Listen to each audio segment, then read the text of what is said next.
Hi everyone, this is Professor Kidwai. Now let's go through a closer look at the use of mise en scène in Wes Anderson's film The Royal Tenenbaums, okay? As you can see in this video so far, I have a ridiculously long ridiculously long set of slides in a PowerPoint file. That PowerPoint file will be available for you guys in case any of you want to look at it more closely. Um, But I'm going to go through a couple of these files just to give visual examples of what it was that I mentioned in the audio lecture. This way of exploring mise en scène through the sense or the consciousness of two-dimensional design for composition. Okay, this lecture will be recorded in parts because I must have mentioned to you guys in the past that these video files are gigantic. So we're going to do this in multiple parts. I really hope that you watch all of these parts, okay? But let me expand this image so you guys can see it. Okay, let's start here. So we'll start with the issue of balance. And I really hope that you can see my mouse moving because of course I'll use the mouse to describe some of these images, okay?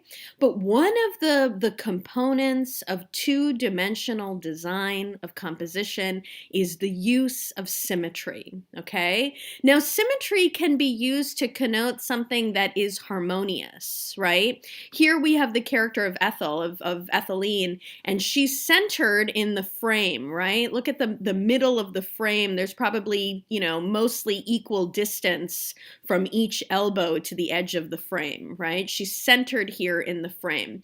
Who does Ethelene represent for the family? Well, she's the mother. She's the rock. She's the most stable figure, right? She's the center of their world, in other words. So it makes perfect sense that here she is centered, okay?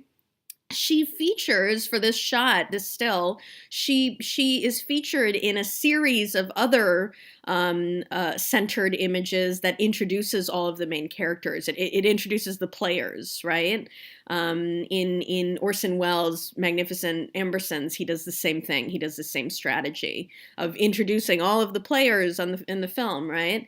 Everyone else is also centered also. It's like a childlike view. We wouldn't necessarily look at this perfect centering as being a sophisticated kind of two-dimensional design, but it does capture the child's view, that the child would look at the world with that person as being in the center. And here we have that with Ethelene, okay? When we shift to the adult perspective in the next slide, this is a really important moment in the film, right? We kind of know that Richie is in love with Margot, but we really see it on screen when the two meet again for the first time, right? And here's Margot, and Margot's also in the center, okay? Now remember that this issue of symmetry is harmonious but not sophisticated. So why would a filmmaker want to look simplistic or not sophisticated in his work, right? Well, he's sacrificing the issue of sophistication in order to emphasize centrality, in order to emphasize significance, that Margot, just like the mother is the center of the world for the child, Margot is the center of the world for Richie.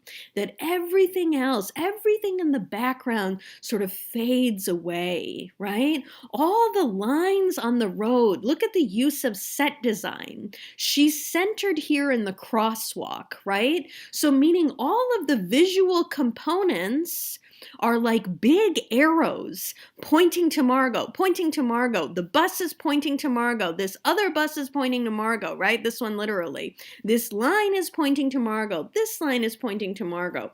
This yellow pillar is like a candle.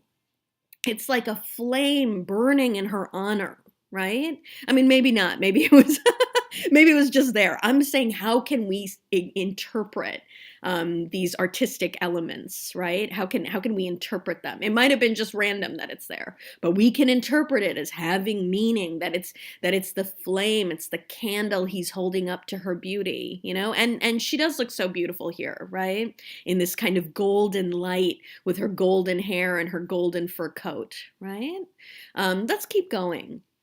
So symmetry is not the only method of evoking a sense of balance, okay? There are other methods of two-dimensional design that give a harmonious sense of balance. One of those is dividing the composition into thirds, and this is referred to as the law of thirds. The law of thirds just simply states that dividing a composition into thirds ensures a harmonious design, okay? You know who was champion of using the law of thirds in the mise en scène of his films was Akira Kurosawa. Okay, if any of you want a nerdy cinema drinking game, watch any Akira Kurosawa film. Anytime you see the law of thirds, take a shot. Okay, before you get to Act 2, you'll be drunk. Okay, this is how often Kurosawa used to use the law of thirds. Kurosawa, of course, is a hugely famous, celebrated filmmaker, right?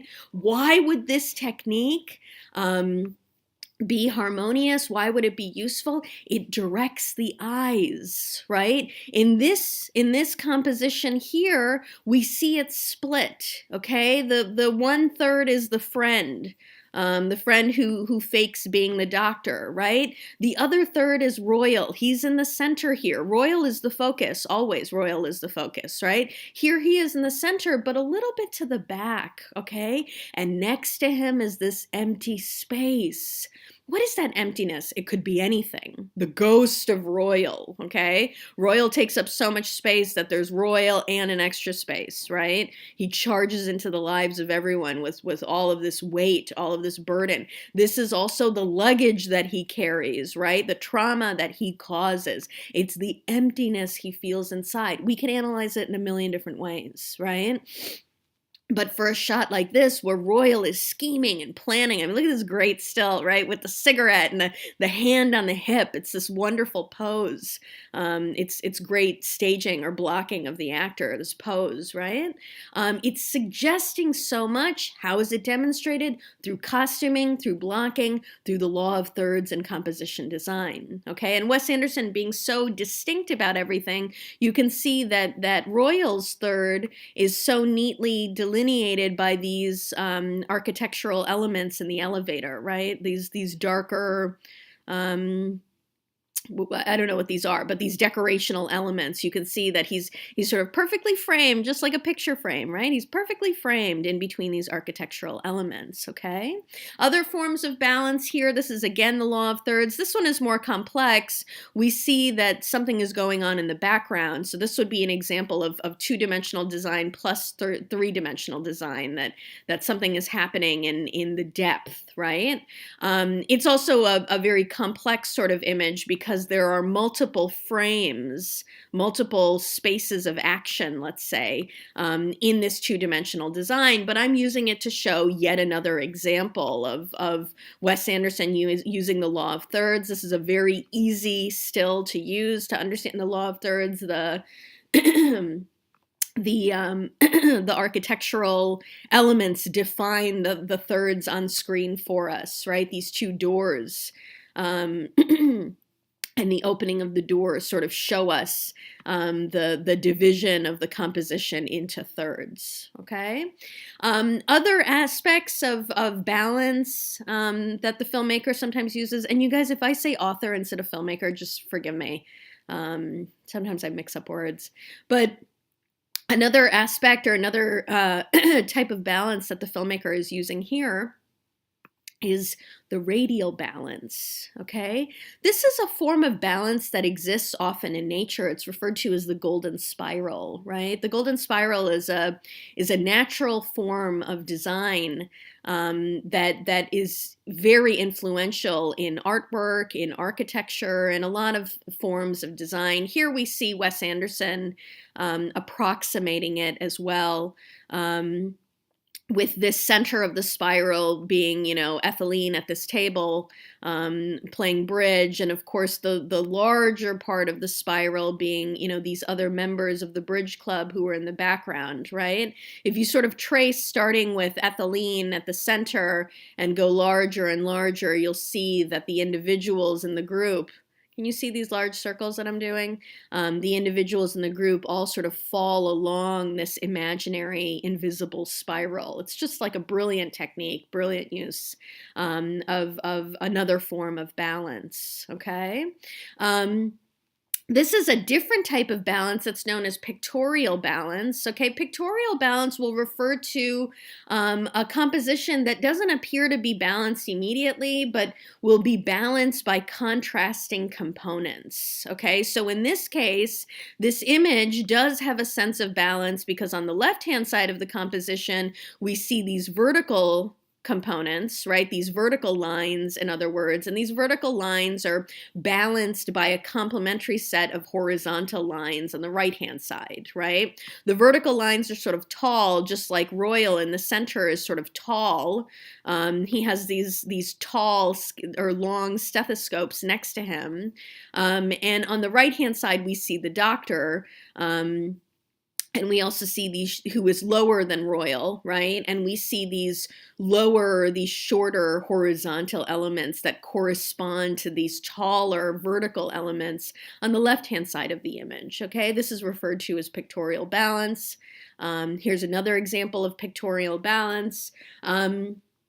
In this case, we can say that, there's a lot happening in this image. If we're only looking at it in the sense of two-dimensional design, there's a lot happening. There are vertical lines, there are horizontal lines of the bed bunks, vertical lines of the books and the bookshelves, of the door frame. There's also a cube or a square design in the pattern of the floor. There's a lot that's happening here, and this kind of busy or conflicting kind of sense of balance or conflicting composition is giving us a sense of, harmony, that the boys exist, the sons exist in relation to Chaz, their father, but also the busyness of Chaz's mind, right?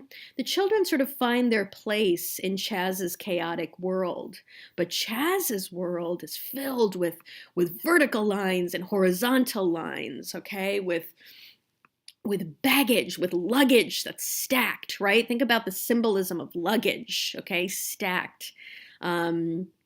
He's got all this baggage, in other words, and it follows him everywhere. And the kids are, sort of tagging along and are neatly, look at those shoes, neatly, put together. They're trying to neatly fit into his world.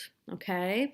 This is another example of pictorial balance of an image that uses different types of visual design principles in order to create this kind of sense of balance.